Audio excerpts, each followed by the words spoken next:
उलझा जो है आप उसका नाम नहीं बता रहे हैं। उलझे हैं देश के गृह मंत्री। इस देश के गृह मंत्री को दूरदृष्टि दोष है। दरअसल दूरदृष्टि दोष में क्या होता है, पास की चीज दिखाई नहीं देती है।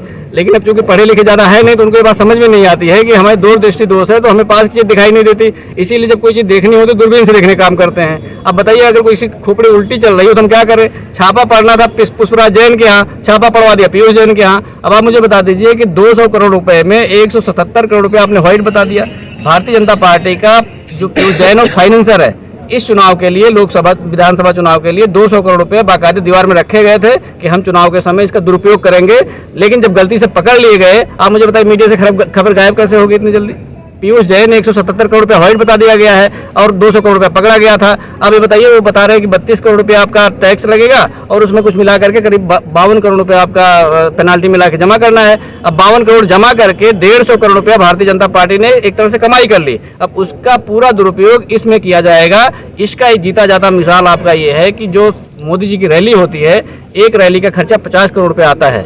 आज किसी के अंदर ये हिम्मत नहीं है, समाजवादी पार्टी के अलावा कोई विपक्षी दल पूछ ले या हमारे मीडिया के साथी पूछ ले कि आखिर इतना धन का पैसा इतना कहां से आ रहा है। ये गाड़ी कमाई हमारी आपकी है, जो हमारे सामने लोग बैठे हैं किसानों की है, पर उसका बिल्कुल मजे से उड़ा रहे हैं मोदी जी। मोदी जी मतलब अपने जीवन के जो भी काम नहीं कर पाए थे, इस बार सत्ता में आने के बाद सारे काम कर रहे हैं। अखिल भारतवर्षीय यादव महासभा गाजीपुर शैक्षिक प्रकोष्ठ की ओर से लॉर्ड कृष्णा पब्लिक स्कूल वीर लोरिक नगर भागीपुर बोरसिया गाजीपुर के परिसर में पिछड़ा वर्ग सम्मेलन का आयोजन किया गया। कार्यक्रम में अन्य तोगों का भव्य स्वागत किया गया। इस मौके पर मेधावी छात्रों और गणमान्य नागरिकों को डायरी तथा अंग वस्त्र से सम्मानित कर माल्यार्पण किया गया। कार्यक्रम में उन बच्चों को प्रोत्साहित किया गया जो बच्चे शिक्षा के क्षेत्र में, लेखनी के क्षेत्र में, खेल के क्षेत्र में कार्य किए। सभी बच्चों को आने वाले समय के विशेष में भी जानकारी दी गई और उन्हें अपने पद पर अग्रसर होने के लिए प्रेरणा दी गई। कार्यक्रम के मुख्य अतिथि मुख्य वक्ता प्रोफेसर धर्मेंद्र यादव, राष्ट्रीय प्रवक्ता समाजवादी पार्टी, अपने संबोधन में केंद्र सरकार एवं प्रदेश सरकार की भेदभाव पूर्ण व्यवस्था पर कटाक्ष करते हुए कहा कि संपूर्ण बहुजन पिछड़ा वर्ग इन झूठे वादों वाली सरकारों द्वारा चला जा रहा है। सभी विभाग को व्यक्तिगत क्षेत्रों में बेचकर आरक्षण को पूर्ण रूप से समाप्त किए जाने की व्यवस्था की जा रही है। संपूर्ण पिछड़ों के साथ अन्याय हो रहा है। शिक्षा और बौद्धिक रूप से कमजोर बनाकर वैदिक काल की ओर ले जाना चाहते हैं। इससे जब तक आप जागरूक नहीं होंगे, तब तक बहुजन पिछड़ों का विकास नहीं होगा। काम कर रहे हैं। समाजवादी पार्टी के प्रमुख एजेंडों में जातिगत जनगणना है। इसीलिए इस सम्मेलन का जो मुद्दा है जातिगत जनगणना है।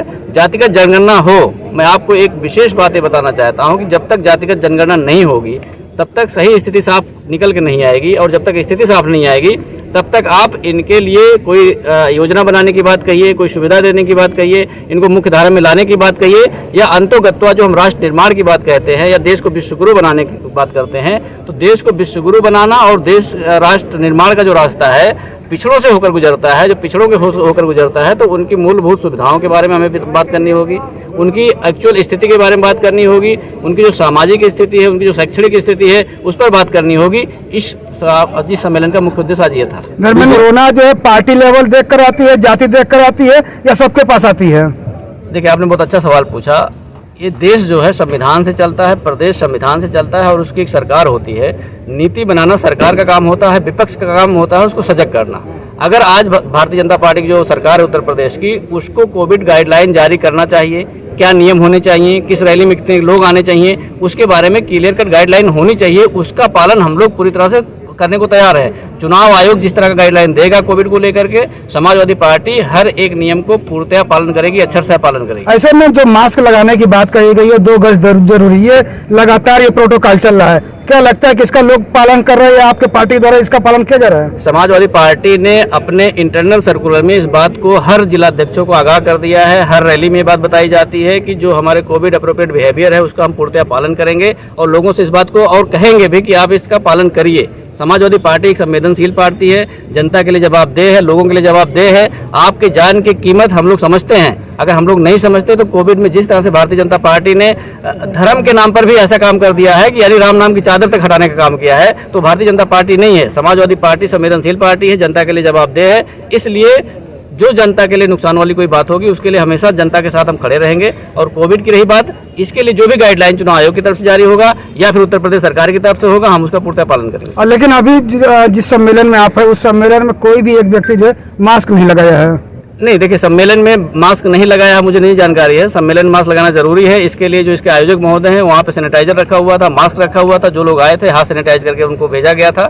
लेकिन अगर फिर भी कोई रह गया हो तो उसके हम अभी दोबारा से अपील करते हैं आपके चैनल के माध्यम से कि हम कभी भी इस बीमारी को हल्के में ना लें, हमेशा कोविड नियमों का पालन करें और कोविड अप्रोप्रिएट बिहेवियर का पालन करें। धर्मेंद्र जी, ये बताइए कि इन दिनों छापों का दौर चल रहा है और छापों में आप लोग उलझे हुए हैं, तो इस पर आप क्या कहेंगे?